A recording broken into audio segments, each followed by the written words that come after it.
Hello everyone, मैं doctor Tanuja कुमारी आप सभी का स्वागत अपने यूट्यूब चैनल में करती हूं। आज मैं आप लोगों से नेपोलियन बोनापार्ट के सुधार कार्यों के विषय में चर्चा करूंगी।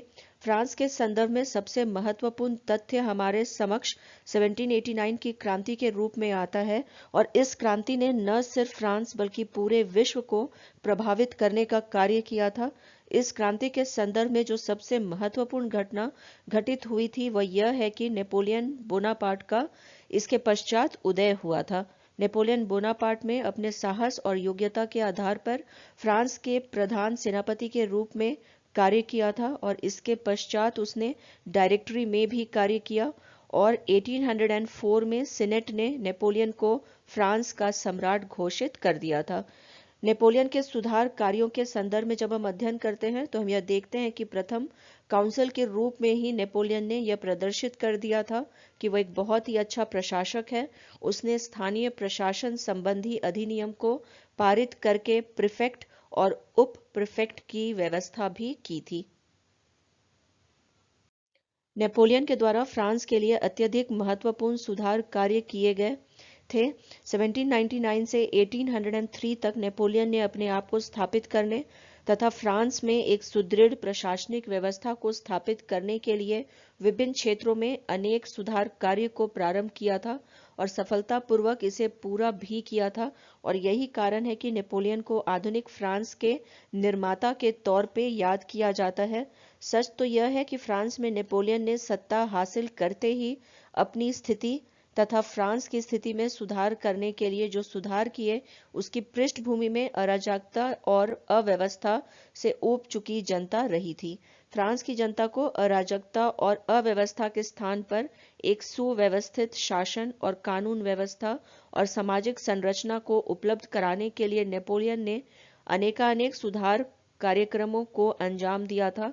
नेपोलियन के सुधारों में सबसे महत्वपूर्ण सुधार के रूप में हम विधि संहिता का निर्माण की चर्चा कर सकते हैं।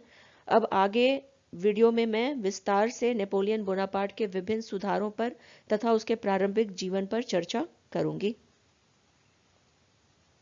नेपोलियन के सुधार कार्यों की चर्चा करने से पूर्व मैं यहाँ पे आप लोगों से नेपोलियन के प्रारंभिक जीवन के विषय में चर्चा करना चाहूंगी। नेपोलियन बोनापार्ट को यूरोप में कुशल राजनीतिज्ञ के रूप में याद किया जाता है और नेपोलियन को एक साम्राज्यवादी और कुशल प्रशासक के रूप में भी याद किया जाता है। फ्रांसीसी क्रांति के पश्चात वहां के लोग शांति की कामना कर रहे थे जिसे नेपोलियन ने प्रदान भी किया था, लेकिन बाद में हम देखते हैं कि वह खुद भी साम्राज्यवादी नीति तथा युद्धों में शामिल हो गया था। नेपोलियन के जन्म के विषय में यदि हम बात करें तो उसका जन्म 15 अगस्त 1769 ईस्वी को कॉर्सिका द्वीप के अजाकियो नामक नगर में एक गरीब लेकिन कुलीन परिवार में हुआ था। उसके पिता का नाम चार्ल्स बोनापार्ट था जो फ्लोरेंस का निवासी था। नेपोलियन की मां लिटिजिया रामोलिनो कॉर्सिका निवासी थी। नेपोलियन ने फ्रांस के ब्रीन में अपनी शिक्षा की शुरुआत की थी। 16 वर्ष की आयु में वह सेना में द्वितीय लेफ्टिनेंट के पद पर नियुक्त हो गया था। 1793 में नेपोलियन ने जैकोबियन दल की सदस्यता ग्रहण कर ली थी। इटली, ऑस्ट्रिया, मिस्र नील नदी के युद्ध में शामिल भी हुआ था और सफलतापूर्वक इनका संचालन भी किया था। इसके बाद हम ये देखते हैं कि इस प्रकार से वो जो है कॉन्सुलेट की स्थापना के साथ ही वह प्रथम काउंसिल की तरह 1799 से 1804 तक कार्य किया था। फ्रांस की क्रांति के पश्चात वहां अराजकता की स्थिति उत्पन्न हुई थी और ऐसी परिस्थिति में उसने एक कुशल प्रशासक का परिचय देते हुए सुधारवादी नीति को अपनाते हुए उसने फ्रांस की स्थिति को सुधारने का कार्य किया था और अपने सुधारवादी नीति के लिए उसने 4 तथ्यों पर बल दिया था। ये 4 जो रहे थे उसके तथ्य जिसके आधार पे वो सुधार कार्य करना चाह रहा था, इसमें पहला था केंद्रीकरण, दूसरा सुदृढ़ आर्थिक व्यवस्था, तीसरा समझौता करना और चौथा कुशल प्रशासनिक प्रणाली को अपनाना। यहाँ पे मैं कोट करना चाहूंगी हॉल एंड रोज का जो उनका कहा गया है तथ्य, वो ये है कि France passed from local self government to an administrative autocracy which prepared the way for political despotism.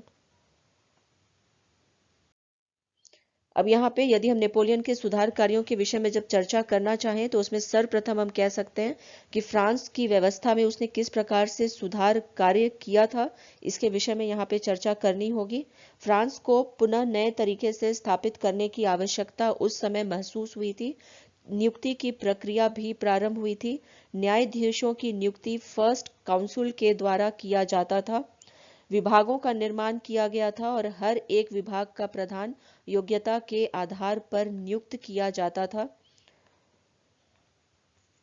Local institutions को केंद्र के अधीन कर दिया गया था। अब प्रत्येक विभाग में प्रीफेक्ट, सब प्रीफेक्ट और मेयर जो है इनकी नियुक्ति होती थी, या इनके अधीन जो है सभी प्रत्येक जो विभाग थे वो रहा करते थे। इन अधिकारियों के सहायता के लिए निर्वाचित परिषद भी होता था। इस प्रकार प्रशासनिक व्यवस्था को सुचारू रूप से स्थापित किया गया था। प्रशासन के लिए 83 विभागों का निर्माण किया गया था तथा इलेक्टेड डायरेक्टर्स के अधीन इसे किया गया था। नेक्स्ट यहाँ पे यदि हम आर्थिक सुधारों के विषय में बात करें तो यहाँ पे ये भी हम कह सकते हैं कि नेपोलियन बोनापार्ट के द्वारा जो कार्य किया गया था ये अत्यंत ही महत्वपूर्ण था। सबसे पहला जो कार्य उसने आर्थिक क्षेत्र में सुधार के लिए किया था वह था बैंकों के क्षेत्र में या बैंकिंग के क्षेत्र में सुधार लाना। बैंक आर्थिक व्यवस्था का आधार होता है तथा इसी कारण उसने सर्वप्रथम इसे ही सुदृढ़ बनाने का कार्य किया था। बैंक ऑफ करेंट अकाउंट जिसे 1796 में स्थापित किया गया था, साथ ही साथ 1800 ईस्वी में बैंक ऑफ फ्रांस की स्थापना की गई थी। बैंक ऑफ फ्रांस की कार्यप्रणाली एवं संगठन के लिए पेरिस के बैंक शास्त्री पैरागैलिक्स को बुलाया गया था। 1803 में बैंक ऑफ फ्रांस को नोट छपाई का कार्य सौंपा गया था और मार्टिन गॉर्डिन ने पेरिस में बैंक ऑफ पेरिस स्थापित की थी। इसी के साथ जब हम चर्चा करते हैं अन्य कार्यों के विषय में तो इसमें व्यापारिक जो हम कह सकते हैं क्षेत्र में भी नेपोलियन के द्वारा सुधार किया गया था। नेपोलियन ने आर्थिक स्थिति को सुदृढ़ बनाने के लिए चैम्बर ऑफ कॉमर्स की स्थापना की थी। फ्रांसीसियों को कर देना पड़ता था, वाणिज्य तथा व्यापार में बढ़ोतरी की गई थी तथा कर व्यवस्था को व्यवस्थित भी किया गया था। अब यहाँ पे यदि हम अन्य सुधार कार्यों के विषय में बात करें तो इसमें शिक्षा के क्षेत्र में जो सुधार हुआ था वह भी आता है। शिक्षा का राष्ट्रीयकरण किया गया था। शिक्षा पर राज्य का नियंत्रण हुआ करता था। 1802 ईस्वी में नेपोलियन ने शिक्षा पर राज्य का पूर्ण नियंत्रण स्थापित कर दिया था। लॉ ऑफ फ्लोरियल इयरेक्स ने 1 मई 1802 को स्कूल या 4 प्रकार की शिक्षण संस्थाओं की स्थापना की थी। सबसे पहले यहाँ पे जो प्राइमरी स्कूल था इसके विषय में यहाँ पे चर्चा करना चाहूंगी। जो प्राइमरी स्कूल है, प्रत्येक कॉम्यून में प्राइमरी स्कूल खोले गए थे जिनका उत्तरदायित्व प्रीफेक्ट तथा उप प्रीफेक्ट पर होता था। नेक्स्ट यहाँ पे जो ग्रामर स्कूल था इसकी भी स्थापना हुई थी। ग्रामर स्कूल की संख्या बहुत अधिक थी। इनमें कला, भाषा, विज्ञान एवं फ्रेंच भाषा की शिक्षा दी जाती थी।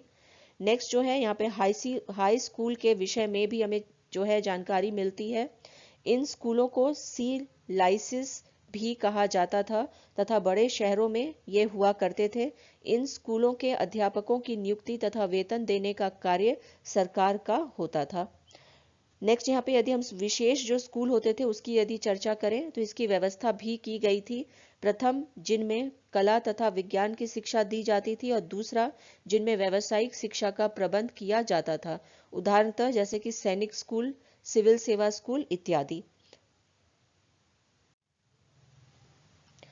शिक्षकों के लिए प्रशिक्षण केंद्र जो हैं वो भी स्थापित किए गए थे तथा इसके लिए पेरिस में अलग से एक प्रशिक्षण केंद्र की या स्कूल की जो है स्थापना की गई थी। स्कूलों के अलावा विश्वविद्यालयों की स्थापना के और इसमें सुधार लाने का कार्य की ओर भी ध्यान दिया गया था।